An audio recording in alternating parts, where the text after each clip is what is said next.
Georgia is being flooded with election misinformation ahead of its Senate runoff races, with much of it focused on voter fraud. A couple of different threads. The idea that the election itself was not reliable and that a future election will not be reliable. This is part of a Georgia-specific narrative, but also part of a larger narrative, particularly around the presidential election in the swing states. Social media has been a main source of the mis and disinformation. According to nonpartisan research organization Advanced Democracy, as of early December, Twitter has seen an average 1.5 million posts a day on the Georgia runoff race. Of the top 10 hashtags used in tweets about Georgia, half have implied voter fraud. Those claims haven't been supported by evidence, but efforts to correct this false election content on social media haven't been robust.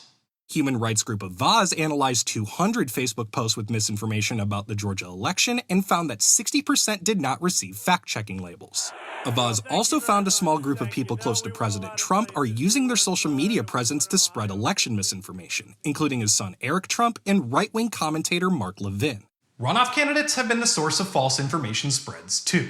What we find with the candidates is that they are repeating the claims or the attacks that they make. So they might first appear in a TV ad, but then the attacks will be repeated on Twitter or in an interview or another media.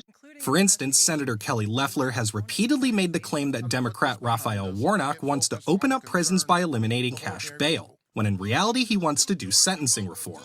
Warnock has also falsely accused Loeffler of doing an interview with a white supremacist on One American News Network, a claim that was debunked by PolitiFact.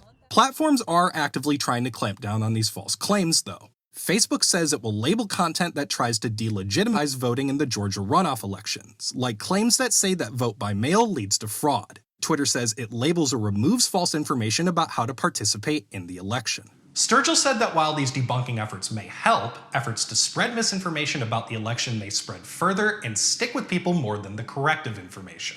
There's going to be too many efforts to spread bad information to have technical solutions that work well and work consistently. Those first impressions that they get, they kind of tend to stick. So even if it's something that gets sent and you see it one time and it turns out to later be proven false, you may not see the debunking later that will happen. Experts say you should do a gut check whenever you see a fact that sparks a strong emotional response. Tyler Adkisson, Newsy, Chicago.